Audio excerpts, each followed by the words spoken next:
little bit of an introduction. I'm Jennifer Spears Bashford. Here's a picture so you can put a face to the voice speaking to you through the classroom ceiling. All right, so my chapter was Lifespan Psychology, Theory and Application to Intellectual Functioning.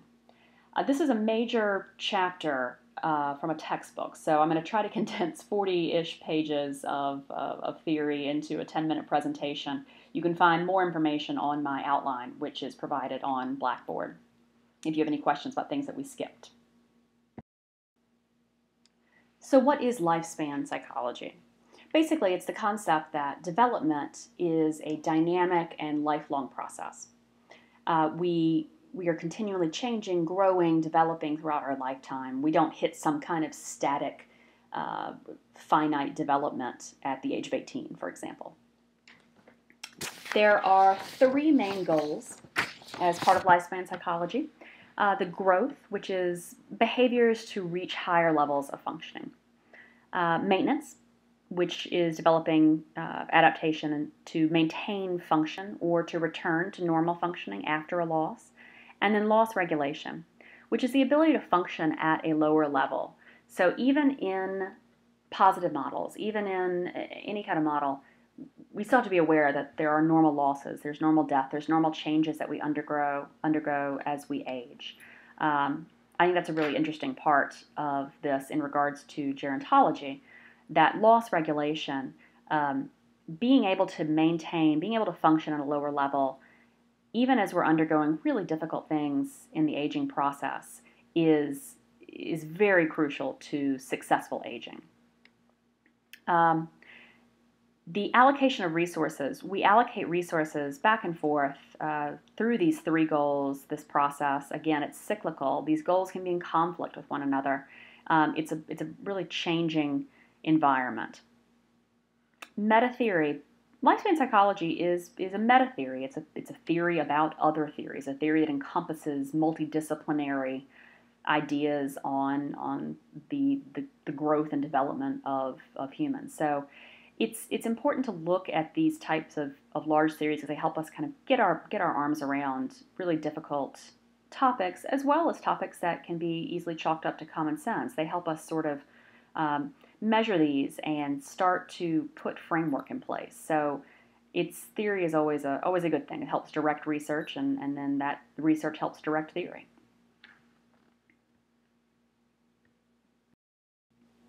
One of the theories that is part of lifespan psychology is the SOC theory, which stands for selection, optimization, and compensation.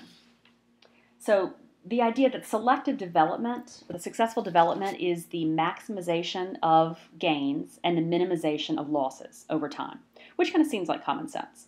And that being able to do that leads to successful development and then later on successful aging. Again, this is a cyclical process. It can be done both active and passive, conscious, subconscious, internal, external, these ways that we develop these different strategies to deal with gains and losses across time.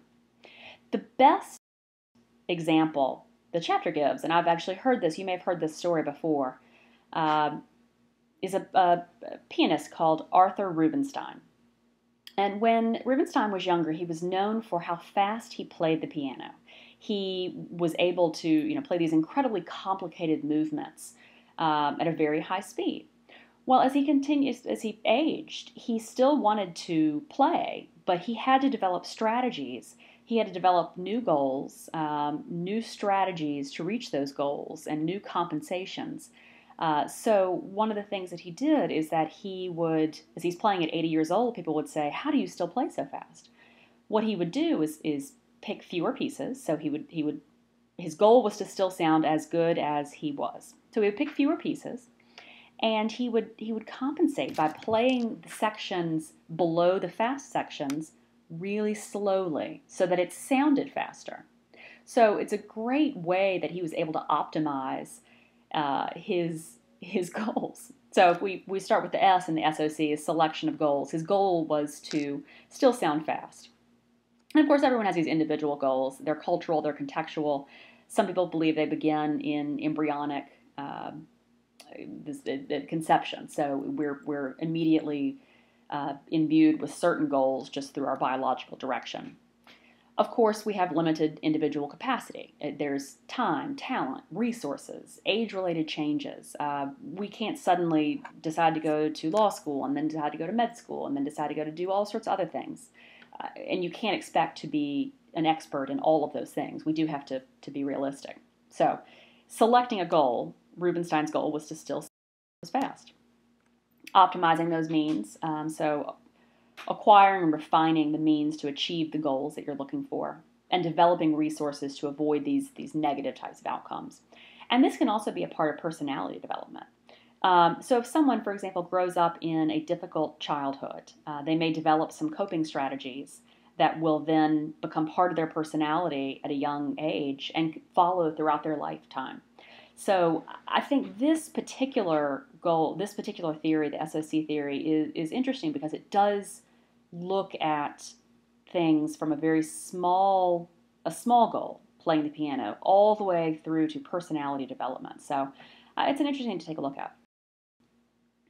And the C is compensation, so our functional response to the loss of the goal. You either have to change your goal or find a new way to reach a goal. Rubinstein wanted to keep playing the piano. He didn't want to stop, so he found a new way to reach his goal. Again, we go back to there's limited time, there are environmental changes, and then you have age-related losses as well. A person may not be able to continue being a surgeon and standing on their feet for 15 hours at a time, but they can go teach. So ways to compensate to still maintain some form of contentment with your life. We've talked a lot about successful aging in the past in other classes, and this is another way of looking at that type of successful aging. These two theories merge together well. Okay, so the two-component model of intellectual development also goes along with some of this. Mechanics versus pragmatics. So the mechanics is the real neurological aspect of your brain, the part of your brain that's set, it's the structure, versus the pragmatics, what we actually are learning. The model, it's multidimensional, it's multidirectional, which is, again, a key component of all of these lifespan psychology models. And it also looks at both biological and cultural intelligence development. So what we've talked about in previous courses as well, the fluid intelligence. It's the speed, the accuracy, the coordination. And this is the type of intelligence that does decline with age due to biological changes. That being said, the pragmatic side is the acquired knowledge, the crystallized intelligence. This is the stuff that you're learning. And this is affected by cultural norms. It can be very person-specific because it's based on what your own experience as an individual. What's interesting is that you can't overcome your mechanical limitations. So it's a lovely picture of an astronaut. I'm sure a lot of us wanted to be astronauts when we were little. We thought, yeah, that sounds great, sounds fun. But if you don't have the actual biological, mechanical intelligence to be a neuroscience or to be an astronaut, no matter how much you study, no matter how much you learn in terms of crystallized intelligence, you can't overcome some of your mechanical limitations.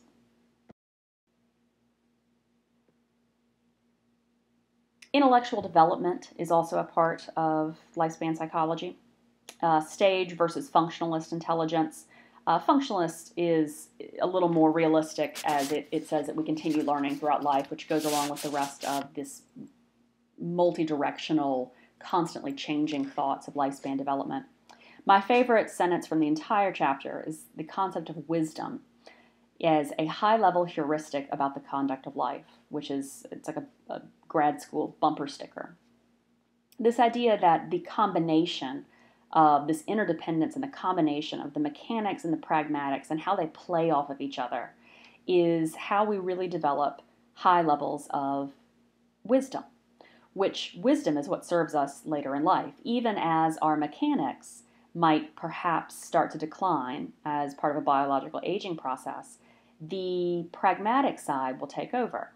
And that constant growth, that constant development of coping skills and the developing your intelligence through different ways is what allows us to, again, successfully age, this interdependence between mechanics and pragmatics. It allows us to develop wisdom. Of course, there's always an environmental effect, and there have been some interesting studies on cohort effects. Basically, we're getting smarter as cohorts are aging. We have better nutrition, we have all sorts of better resources that have allowed us as a society to become more.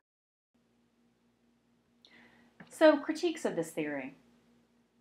There's a couple of big issues with any kind of lifespan psychology theory. The biggest being the imprecise methodology. There are so many variables that it's impossible to analyze or to look at any form of data without this bias from all the different variables. This goes down to the nature versus nurture when you're looking at psychology and development. So that's always going to be an issue. How do you prove it?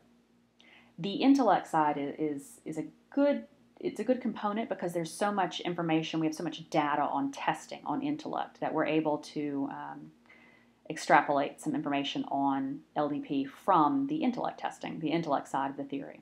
But it's always going to be somewhat vague. It's always going to be a qualitative type of theory. Like a lot of research, like a lot of theories, there's a lack of research and data on minority groups, be it LBGT, be it racial minorities, be it socioeconomic classes, because a lot of the initial research was done at universities on white males. And then there's some differing perspectives. It's just interesting to look at differing ways that people look at development and growth over time. The two that I thought were the most contradictory to LDP were Skinner. Skinner was the famous behaviorist with the pigeons and the treats, and basically he believed that all of our behavior was based on outside forces. So the idea that we are developing and changing through the creation of internal strategies, he would say everything is in fact shaped by our external environment. So when you reread some of this theory and then you look at it through a Skinner perspective, it's totally different. And then Maslow was a humanist. His hierarchy of needs, the idea that we can't achieve utter happiness until our basic needs are fulfilled. It's a very unidirectional model of development, which is both Skinner and Maslow have been they've been proven wrong in some ways or outdated in some ways. But again, to go back and look at these ideas, these very unidirectional, these very one-way type of theories. It's always interesting to look back at some previous research and see how it differs from this theory that we're putting out now as kind of the end-all be-all of development. So just some interesting ways to look at that. Any questions? And also I will be on Blackboard, or if you have any questions, feel free to shoot me an email or post a question on Blackboard, and I'm happy to try and take a stab at it from this readings. Thanks.